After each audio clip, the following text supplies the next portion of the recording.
जय माई की। पितृपक्ष के विषय में जो लगातार जानकारी है, उस जानकारी में नित्य श्राद्ध की विधि ये है कि जिस दिन आपके यहाँ श्राद्ध है, वैसे तो श्रद्धा से जो किया जाता है उसी को श्राद्ध कहते हैं, लेकिन श्राद्ध में विधि का बहुत बड़ा महत्व है। ठीक है ना। एक नियम है, जल कब देना है, भोजन कब कराना है। जैसे भोजन कराने का नियम है कि यदि किसी को आप भोजन करा रहे हैं तो पहले उसके हाथ धुलवाएंगे, उसको कहेंगे कि आप हाथ धुल लीजिए, पैर धुल लीजिए, फ्रेश हो जाइए, उसके बाद ही आप उसे फिर भोजन देंगे। भोजन की भी प्रक्रिया है कि भोजन ज़मीन पर बैठ कर के होना चाहिए। उसके लिए पहले जल आएगा, फिर भोजन आएगा। भोजन कैसे शुरू किया जाएगा, यह भी एक शास्त्रीय पद्धति है। आजकल जो चल रहा है समाज में कि आप कहीं भी गए और बस प्लेट ली और आप शुरू हो गए, वो विधि गलत है। शास्त्रीय विधि से ही चला जाता है। इसलिए श्राद्ध में अर्थात पितृ पूजा में विधि का बहुत बड़ा महत्व है। विधि से श्राद्ध कराने के लिए सुयोग्य आचार्य का वर्ण करें, अपने घर आचार्य जी को आमंत्रित करें। ध्यान रखें वो योग्य हों, पढ़े लिखे हों।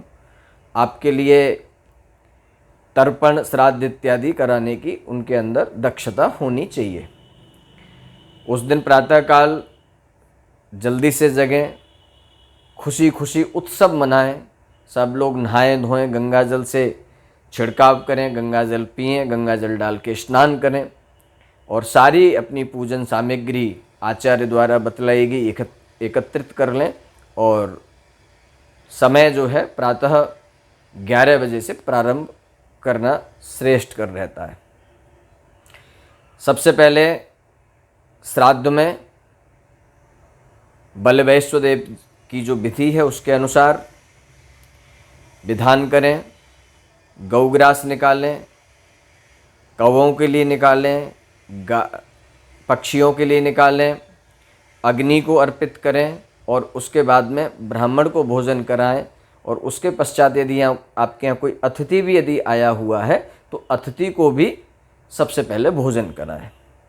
भोजन कराते समय ध्यान रखें उस भोजन के अंदर नाना प्रकार के व्यंजन होने चाहिए। इसका सीधा सा अभिप्राय है कि भोजन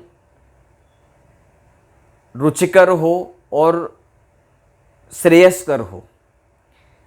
ऐसा भाव रखें कि जो भोजन आप करा रहे हैं, चाहे पक्षियों को करा रहे हैं, चाहे किसी और को करा रहे हैं, वो भोजन उनके रूप में आपके पितृ ही ग्रहण कर रहे हैं। जब वर्ष में आप एक बार भोजन करा रहे हैं अपने पितरों को, तो क्यों न मधुर और अच्छा भोजन कराएं।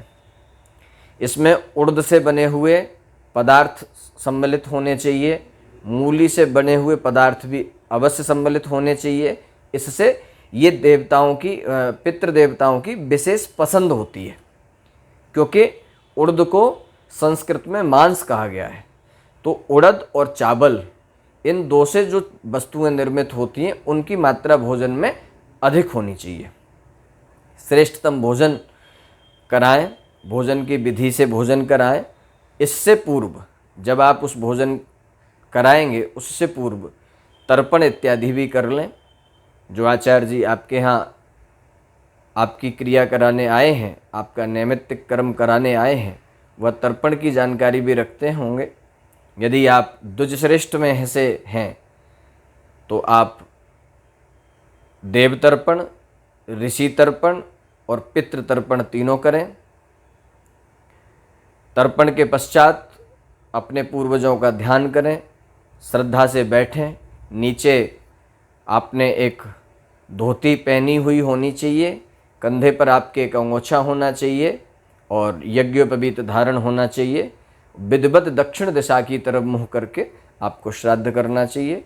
और ऐसा श्राद्ध करने के बाद में भगवत चिंतन में लग जाना चाहिए। पूर्वजों से प्रार्थना करनी चाहिए, आप ही मेरे जन्मदाता हैं, यदि आप न होते तो मैं इस संसार में नहीं होता, अर्थात मैं आपका जीवन पर्यंत ऋणी रहूँगा।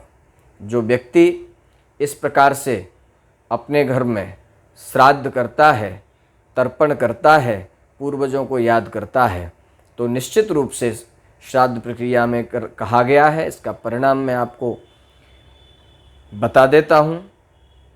गोत्रन्नो वर्धन्ताम, दातारो नो विवर्धन्ताम, वेदाः सन्ततिरेव च, श्रद्धा च नो मा व्यगमत, बहुधेयं च नो अस्तु, अतिथिश्च लवेमहि, याचितारश्च नश्चन्तु, माम याचिस्म कंचन। आपके परिवार की वृद्धि होती है। जो बच्चे आपके परिवार में उत्पन्न होते हैं वो श्रेष्ठ उत्तम कोटि के बुद्धि से संपन्न होते हैं, योग्य होते हैं, अतिथि सत्कार करने में पारंगत होते हैं, देवताओं का, माता पिताओं का सम्मान करने वाले होते हैं और योग्य होते हैं। आपके घर में धन धान्य की कोई कमी नहीं रहती। आपके यहाँ अतिथि आते रहते हैं। आपका मान सम्मान पद प्रतिष्ठा निरंतर बढ़ती रहती है और आप कभी भी इस अवस्था में नहीं जाएंगे कि आपको किसी के पास हाथ फैलाने की ज़रूरत पड़े। ये निश्चित रूप से पितृ पूजा से ही संभव है। आशा है यह सब जानकारी आपको अच्छी लग रही है। अगर जानकारी अच्छी लग रही है तो और किस विषय पर जानकारी चाहते हैं वो कमेंट सेक्शन में जाकर के बताएं। और मेरा जो चैनल है ज्योतिष सेतु, उस पर अधिक से अधिक कमेंट, लाइक और सब्सक्राइब करें। धन्यवाद।